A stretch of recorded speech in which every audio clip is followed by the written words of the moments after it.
മുടി കൊഴിച്ചിൽ കുറയ്ക്കാനും പുതിയ മുടി വളരാനും റോസ്മേരി ഉപയോഗിക്കാറുണ്ടോ? റോസ്മേരി ശരിക്കും ഹെയർ ഗ്രോത്തിന് സഹായിക്കുമോ? റോസ്മേരി എങ്ങനെ ഉപയോഗിക്കണം? ഉപയോഗിക്കുന്നതിന് മുമ്പ് എന്തൊക്കെ കാര്യങ്ങളാണ് ശ്രദ്ധിക്കേണ്ടത് പറഞ്ഞുതരാം. ആദ്യം, റോസ്മേരി ഉപയോഗിച്ച എല്ലാവരിലും പുതിയ മുടി വളരുമെന്ന് ഉറപ്പിച്ച് പറയാൻ സാധിക്കില്ല. റോസ്മേരി ഹെയർ ഗ്രോത്തിന് സഹായിക്കുമെന്ന് സൂചിപ്പിക്കുന്ന ചില പഠനങ്ങളുണ്ട്.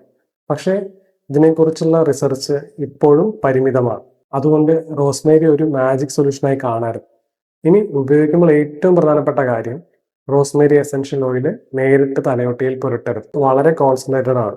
നേരിട്ട് ഉപയോഗിച്ചാൽ ചിലരിൽ ചൊറിച്ചിൽ, റെഡ്നെസ്, ബേണിംഗ്, ഇറിറ്റേഷൻ എന്നിവ ഉണ്ടാകാം. അതുകൊണ്ട് കോക്കനട്ട് ഓയിൽ പോലുള്ള ഒരു കാരിയർ ഓയിലിൽ ഡയലൂട്ട് ചെയ്യുന്നതിന് ശേഷം ഉപയോഗിക്കുന്നതാണ് സുരക്ഷിതം. ഉദാഹരണത്തിന്, ഒരു ടേബിൾ സ്പൂൺ ഓയിലിൽ 2 മുതൽ 3 ഡ്രോപ്സ് റോസ്മേരി എസൻഷ്യൽ ഓയിൽ ചേർത്ത് ഉപയോഗിക്കാം. തലയൊട്ടിയിൽ പുരട്ടിയതിനു ശേഷം ശക്തമായിട്ട് മസാജ് ചെയ്യേണ്ട ആവശ്യമില്ല. വിരലിന്റെ അറ്റം കൊണ്ട് ലൈറ്റായിട്ടൊരു മസാജ് ചെയ്താൽ മതി. ആഴ്ചയിൽ 2 മുതൽ 3 പ്രാവശ്യം വരെയും ചെയ്യാം.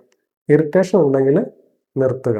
എപ്പോൾ റിസൾട്ട് കിട്ടും? റോസ്മേരി ഇന്ന് ഉപയോഗിച്ച് അടുത്ത മാസം തന്നെ പുതിയ മുടി വളരുമെന്ന് വിചാരിക്കരുത്. ഹെയർ ഗ്രോത്ത് ഒരു സ്ലോ പ്രോസസ്സാണ്. റോസ്മേരിയെ കുറിച്ച് കൂടുതൽ പറയുന്ന ക്ലിനിക്കൽ ട്രയലിൽ പോലും നോട്ടീസബിൾ ഇംപ്രൂവ്മെന്റ് കണ്ടിരിക്കുന്നത് ഏകദേശം 6 മാസം ഉപയോഗിച്ചതിന് ശേഷമാണ്. ഇതിലും പ്രധാനമായി നിങ്ങളുടെ ഹെയർ ഫോളിന്റെ കാരണം കണ്ടെത്തണം. PCOS, thyroid problems, stress, iron deficiency, genetic hair loss, postpartum changes എന്നിങ്ങനെ പല കാരണങ്ങൾ ഉണ്ടാകാം. അങ്ങനെ ഒരു അണ്ടർലൈൻ പ്രോബ്ലം ഉണ്ടെങ്കിൽ റോസ്മേരി മാത്രം ഉപയോഗിച്ചാൽ ഹെയർ ഫോളിന്റെ യഥാർത്ഥ കാരണം മാറില്ല. അതുകൊണ്ട് റോസ്മേരി ഒരു സപ്പോർട്ടീവ് ഓപ്ഷനായി ഉപയോഗിക്കാം. പക്ഷെ മുടി കൊഴിച്ചിൽ കൂടുതലാണെങ്കിൽ യഥാർത്ഥ കാരണം കണ്ടെത്തി ശരിയായ ട്രീറ്റ്മെന്റ് ചെയ്യുന്നതാണ് ഏറ്റവും പ്രധാനം. നിങ്ങൾ റോസ്മേരി ഓയിൽ ഉപയോഗിച്ചിട്ടുണ്ടോ?